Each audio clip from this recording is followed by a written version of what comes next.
Hello friends, आज हम NCERT geography class seven का जो है चैप्टर 5 करेंगे। फ्रेंड्स, इसके 4 चैप्टर हम पहले कर चुके हैं और आज हम इसका 5 चैप्टर करेंगे। इस चैप्टर का नाम है जल। फ्रेंड्स, ये एनसीईआरटी की सीरीज जो है चली हुई है। हम 6th क्लास की ज्योग्राफी और हिस्ट्री जो है कंप्लीट कर चुके हैं। 7th क्लास की हिस्ट्री भी हमने कंप्लीट कर ली है। चैनल पर प्लेलिस्ट बनी हुई है जिसमें 6th और 7th क्लास की एनसीईआरटी की जो है सारी वीडियो कंप्लीट डाली गई हैं। अब हम 7th क्लास की ज्योग्राफी का चैप्टर 5 कर रहे हैं। आज हम इस चैप्टर को इस वीडियो में कंप्लीट करेंगे। तो फ्रेंड्स, बाकी के चैप्टर देखने के लिए आप चैनल की प्लेलिस्ट में जाकर वो सब देख सकते हैं। तो फ्रेंड्स, जल के बारे में जो है इस चैप्टर में वर्णन किया गया कि महासागरों का जल कितने प्रतिशत जल पृथ्वी में उपलब्ध है और महासागरों में कितना है और पृथ्वी की सतह पर कितना है, कितने प्रतिशत जल जो है बर्फ़ के रूप में, इस सब का विस्तृत वर्णन किया गया। महासागरीय धाराएं क्या क्या होती हैं जो है ये सब इस चैप्टर में बताया गया। हम बिल्कुल डिटेल में एक एक बात को पढ़ेंगे। फ्रेंड्स, एनसीईआरटी का हर एक पॉइंट वेरी इंपॉर्टेंट होता है, इसलिए हम इसका कुछ भी छोड़ने वाले नहीं हैं। हम पूरा का पूरा चैप्टर जो है डिटेल में पढ़ेंगे। तो देखिए, जल के बारे में फ्रेंड्स, ये एनसीईआरटी की सीरीज जो है 6th 7th 8th 9th 10th इस प्रकार से जो है हम कंप्लीट एनसीईआरटी करेंगे। तो देखिए, जल के बारे में सोचने पर आपके मस्तिष्क में क्या चित्र बनते हैं। आप नदी, जलप्रपात, वर्षा की रिमझिम, अपने नल के जल के बारे में सोचने लगते हैं। बच्चे वर्षा से भरे गड्ढे में कागज की नाव तैराकर बहुत खुश होते हैं। दोपहर तक गड्ढे में जमा जल गायब हो जाता है। वह जल कहाँ चला जाता है? सूर्य के ताप के कारण जल जो है वाष्पित हो जाता है। तो जल क्या होता है? वाष्पित होकर जल ऊपर जाता है। ठंडे होने पर जल वर्षा संघनित होकर, जब यह ऊपर जाकर ठंडा होता है तो संघनित होकर जो है बादलों का रूप ले लेता है। यहाँ से यह वर्षा, हिम या सहिम वृष्टि के रूप में धरती या समुद्र पर नीचे गिरता है। तो इस प्रकार से जो है जल चक्र चलता रहता है। जिस प्रक्रम में जल लगातार अपने स्वरूप को बदलता रहता है और महासागरों, वायुमंडल एवं धरती के बीच चक्कर लगाता रहता है, यानी कि इस तरह से जो है जल का चक्र चलता रहता है, उसे जल चक्र कहते हैं। तो फ्रेंड्स, पहले हम थलशाला, इसके बारे में आगे विवरण किया गया है। मैं आपको पहले बता देती हूँ कि थलशाला क्या होती है। यह छोटे घर के पौधे रखने का कृत्रिम अहाता होता है। तो देखिए, हमारी पृथ्वी, ये देखिए जल चक्र को इस तरह से इस चित्र में दिखाया भी गया है। मैं आपको एक बार ये दिखा देती हूँ। देखिए, जल वाष्पीकरण होता है, वाष्पीकरण होकर जल ऊपर जाता है, ऊपर जाकर जो ये संघनन होता है, संघनन होने के बादल बनते हैं और फिर जो है वर्षा होती है और वर्षा के रूप में जल धरती पर दोबारा से वापस आता है।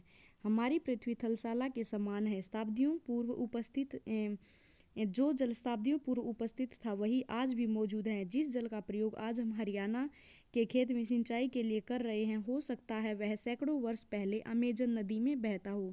यानी कि जल का जो है चक्र चलता रहता है। हो सकता है वो अमेजन नदी से वहाँ से वाष्पित होकर, संघनित होकर हरियाणा में आया हो। इस प्रकार से जल का चक्र चलता रहता है। एलवण जल के मुख्य स्रोत, एलवण जल के जो है मुख्य स्रोत हैं नदी है, ताल, नदी, ताल, सोते एवं हिमनद हैं। महासागरों एवं समुद्रों का जल लवणीय जल होता है। तो जो महासागरों और समुद्रों में जो जल मिलता है वो लवणीय होता है, यानी कि उसमें नमक की, सोडियम क्लोराइड की मात्रा ज़्यादा होती है। इसमें अधिकांश नमक सोडियम क्लोराइड या खाने में उपयोग किए जाने वाला नमक होता है। तो देखिए फ्रेंड्स, ये चित्र है, इसमें महाद्वीपों को दिखाया गया है। अब हम लवणता के बारे में पढ़ते हैं कि लवणता क्या होती है। लवणता 100 ग्राम जल में मौजूद नमक की मात्रा होती है। महासागरों की औसत लवणता 35 भाग प्रति 1000 ग्राम है। तो लवणता जो है 1000 ग्राम जल में मौजूद नमक की मात्रा को क्या कहते हैं? लवणता। जल का वितरण। अब जो है हम जल के वितरण के बारे में पढ़ते हैं कि कितना जल कहाँ पर उपलब्ध है। एक मिनट। हम सभी जानते हैं कि पृथ्वी की सतह का 3/4 भाग जल से ढका हुआ है। तो पृथ्वी की सतह का कितना भाग? 3/4 भाग जो है जल से ढका हुआ है। यानी कि पृथ्वी पर बहुत ज़्यादा मात्रा में जल है, लेकिन उपयोग के योग्य फ्रेंड्स केवल थोड़ा सा जल ही उपलब्ध है। इसमें से इसका कारण यह है कि महासागरों में ज़्यादा जल है और उसमें लवणता की मात्रा ज़्यादा है जो उपयोग में नहीं लाया जाता। इस कारण से उपयोग योग्य जल जो है बहुत कम है। अब हम इसके बारे में डिटेल में पढ़ेंगे कि कहाँ पर कितना जल मिलता है। यदि जल धरती पर थल की अपेक्षा जल अधिक है तो अनेक देश जल की कमी का सामना क्यों करते हैं? तो ऐसा क्यों है? क्योंकि जल में जो है लवणीय जल पृथ्वी पर ज़्यादा मौजूद है, इस कारण से जल की कमी महसूस करते हैं। क्या पृथ्वी पर मौजूद संपूर्ण जल हमारे लिए उपलब्ध है? नहीं फ्रेंड्स। देखिए निम्नलिखित तालिका में जल वितरण का प्रतिशत दिया गया है कि कितने प्रतिशत जल कहाँ उपलब्ध है। देखिए सबसे ज़्यादा जल महासागरों में 97.3% जल जो महासागरों में मौजूद है और ये जल उपयोग के योग्य नहीं है क्योंकि इसमें लवणता की मात्रा बहुत अधिक है। अब देखिए बर्फ छत्रक, बर्फ के रूप में जो जल है वो 2.0% है। भूमिगत जल यानी कि 0.68% जल जो है भूमिगत जल है। झीलों का अलवण जल 0.009 है, 9 जो है झीलों का अलवण जल है। स्थलीय समुद्र एवं नमकीन झीलें 0.009, वायुमंडल में जो है 0.0019 और नदियों में जो है 0.0001। इस प्रकार से ये पूरा 100% जल है। तो महासागरों में सबसे ज़्यादा जल उपलब्ध है और ये जल उपयोग के योग्य नहीं है, इसी कारण से पृथ्वी पर कई जगह पर पानी की कमी को महसूस करते हैं। इजराइल के मृत सागर में 340 ग्राम प्रति लीटर लवणता होती है। तैराक इसमें पलव कर सकते हैं क्योंकि इसमें नमक की अधिकता इसे सघन बना देती है। देखिए जल जो है जल के वितरण को हमने पढ़ा है। अब ये देखिए अलवण जल का वितरण 9 चम्मच बर्फ छत्रक, 2 चम्मच भौमजल, आधा चम्मच अलवण जल, 1 बूंद नदियाँ।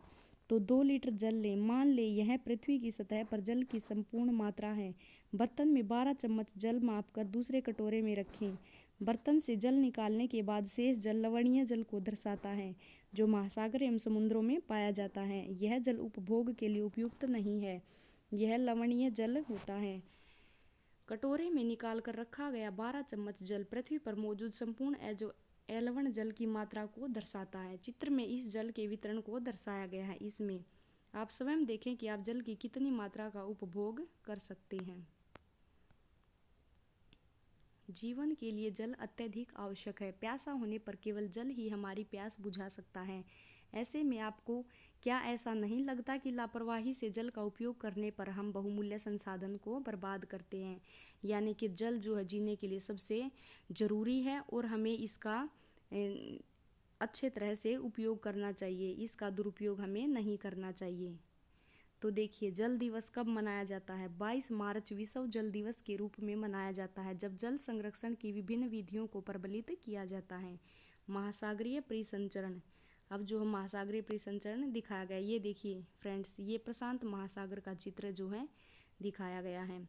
समुद्री तट पर नंगे पैर चलने से कुछ जादुई सी अनुभूति होती है। पुलिन पर नमक बालू, ठंडे पवन, समुद्री पक्षी, वायु में लवणीय गंध एवं लहरों का संगीत सब कुछ सम्मोहित करने वाला प्रतीत होता है। ताल एवं झील के शांत जल के विपरीत महासागरीय जल जो है हमेशा गतिमान रहता है, यानी कि महासागरों का जल गति करता रहता है, वह शांत नहीं रहता है, यह कभी शांत नहीं रहता। महासागरों की गतियों को इस प्रकार वर्गीकृत कर सकते हैं जैसे तरंगे हैं, ज्वार भाटा है, धाराएं हैं। इनको जो है महासागर की गतियों को जो है हम इनमें वर्गीकृत कर सकते हैं। तो अब देखिए हम तरंगों के बारे में पढ़ते हैं। उससे पहले फ्रेंड्स हम ये पढ़ लेते हैं। फ्रेंड्स ये एनसीईआरटी का एक एक पॉइंट हमारे लिए वेरी इंपॉर्टेंट है, हम इसका एक भी पॉइंट जो है मिस नहीं कर सकते हैं। जब समुद्री सतह पर पवन बहती है तब तरंगें उत्पन्न होती हैं। जितनी ही तेज पवन बहती है तरंगें भी उतनी ही बड़ी होती जाती हैं। तो अब हम तरंगों के बारे में पढ़ेंगे। समुद्र तट पर गेंद से खेलते समय जब गेंद जल में गिरती है तो क्या होता है? यह दृश्य बहुत ही मनोरंजक होता है कि कैसे तरंगों के साथ गेंद तट पर वापस लौट आती है। देखिए ये जो है तरंगे इस चित्र में फ्रेंड्स देखिए दिखाई गई हैं। तो तरंगों के साथ वो जो गेंद जो समुद्र में गिरी थी वो वापस से लौट आती है। जब महासागरीय सतह पर जल लगातार उठता और गिरता रहता है तो उसे तरंगे कहते हैं। तो तरंगे किसे कहते हैं? ये देखिए दिखाया गया, जब जल उठता और गिरता है तो इसे तरंगे कहते हैं। तूफान में तेज वायु चलने पर विशाल तरंगे उत्पन्न होती हैं। इनके कारण अत्यधिक विनाश हो सकता है। भूकंप, ज्वालामुखी उद्गार या जल के नीचे भूस्खलन के कारण महासागरीय जल अत्यधिक विस्थापित होता है। इसके परिमाण स्वरूप 15 मीटर तक की ऊंचाई वाली विशाल ज्वारीय तरंगें उठ सकती हैं, जिसे सुनामी कहते हैं।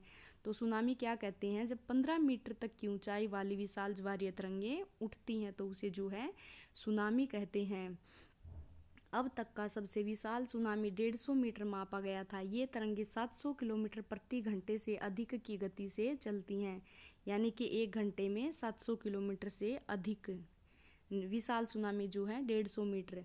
2004 के सुनामी से भारत के तटीय क्षेत्रों में अत्यधिक विनाश हुआ। तो भारत में सबसे विनाशदायक सुनामी कब आई? 2004 में। सुनामी के बाद अंडमान निकोबार द्वीप समूह में इंदिरा पॉइंट डूब गया। इंदिरा पॉइंट था अंडमान निकोबार में, जो बिल्कुल सुनामी के बाद बिल्कुल ही डूब गया। अब देखिए फ्रेंड्स, हम इसके बारे में पढ़ते हैं। सुनामी जापानी भाषा का एक शब्द है जिसका अर्थ है पोताश्रय तरंगे, क्योंकि सुनामी आने पर पोताश्रय नष्ट हो जाते हैं, इसलिए सुनामी को जो है पोताश्रय तरंगे भी कहते हैं।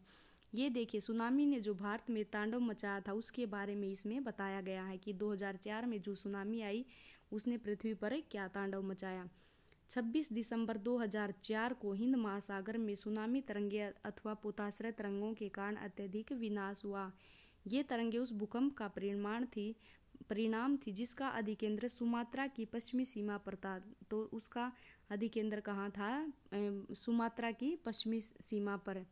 इस भूकंप की तीव्रता रिक्टर पैमाने पर 9.0 मापी गई थी। तो फ्रेंड्स, हमने पिछले चैप्टर में पढ़ा था कि 5.0 से ज़्यादा तीव्रता वाला भूकंप जो है हानिकारक होता, और यहाँ पर तो बिल्कुल ही 9 रिक्टर स्केल की पैमाने पर जो है भूकंप की तीव्रता मापी गई थी। तो इसने जो है वहाँ पर बिल्कुल विध्वंस मचा दिया था।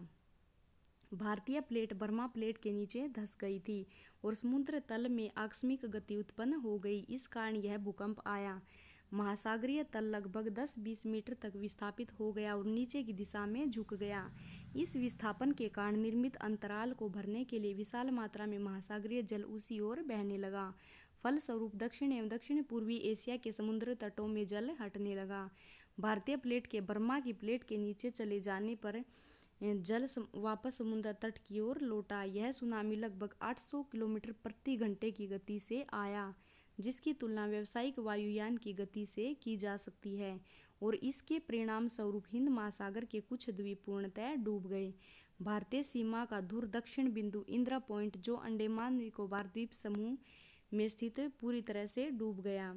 जब सुमात्रा में भूकंप के अधिकेंद्र से तरंगे सुमात्रा की तरफ से अंडमान द्वीप समूह एवं श्रीलंका की ओर बढ़ी, तरंगों की लंबाई कम हो गई। जल की गहराई भी कम होने के साथ साथ इनकी गति भी 700 से 900 किलोमीटर प्रति घंटे से 70 किलोमीटर प्रति घंटे तक कम हो गई। समुद्री तट से सुनामी तरंगे 3 किलोमीटर तक की गहराई तक गई, जिसके फलस्वरूप 10,000 से भी अधिक लोगों की मृत्यु हो गई और 1 लाख से अधिक घर प्रभावित हुए। भारत में आंध्र प्रदेश के तटीय प्रदेश, तमिलनाडु, केरल, पुदुचेरी तथा अंडमान निकोबार द्वीप समूह सर्वाधिक प्रभावित हुए। यद्यपि पहले से भूकंप का अनुमान लगाना संभव नहीं है, फिर भी बड़ी सुनामी के संकेत 3 घंटे पहले मिल सकते हैं। तो कितने घंटे पहले? 3 घंटे पहले। प्रशांत महासागर में प्राथमिक चेतावनी की ऐसी प्रणालियां क्रियाशील हैं, लेकिन हिंद महासागर में ये सुविधाएं नहीं हैं। प्रशांत महासागर की तुलना में हिंद महासागर में सुनामी कभी कभी आती है, क्योंकि यहाँ भूकंप क्रिया बहुत कम है। तो जो है प्रशांत महासागर में सुनामी ज़्यादा आती है। ये देखिए इस चित्र में जो है तमिलनाडु के तट पर है, उस समय जो सुनामी आई 26 दिसंबर 2004 को जो सुनामी आई थी, उसने जो विनाश किया उसका दृश्य जो है इस चित्र में दिखाया गया है। दिसंबर 2004 में जिस सुनामी ने दक्षिण एवं दक्षिण पूर्व एशिया के तटों पर तबाही मचाई, वह पिछले कई सौ वर्षों की सर्वाधिक विनाशकारी सुनामी थी। हिंद महासागर में निरीक्षण, आरंभिक चेतावनी की प्रणालियों एवं हिंद महासागर के तटीय निवासियों में जागरूकता की कमी के कारण जीवन एवं संपत्ति की अत्यधिक क्षति हुई।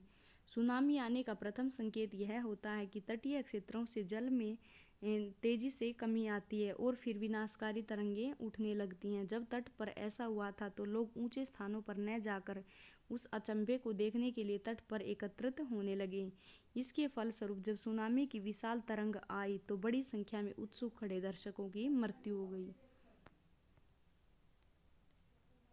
अब देखिए ज्वार भाटा क्या होता है उसके बारे में हम पढ़ते हैं। दिन में 2 बार नियम से महासागरीय जल का उठना एवं गिरना ज्वार भाटा कहलाता है। जब सर्वाधिक ऊंचाई तक उठकर जल तट के बड़े हिस्सों को डुबो देता है तो उसे ज्वार कहते हैं, यानी कि जल का ऊपर उठना जो है ज्वार कहलाता है। जब जल अपने निम्नतम स्तर तक आ जाता है एवं तट से पीछे चला जाता है तो उसे भाटा कहते हैं। तो जल का ऊपर जाना ज्वार होता है और नीचे आना भाटा होता है।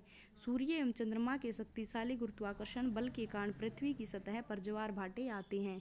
जब पृथ्वी का जल चंद्रमा के निकट होता है तो उस समय चंद्रमा के गुरुत्वाकर्षण बल से जल अभिकृषित होता है, जिसके कारण उच्च ज्वार आते हैं।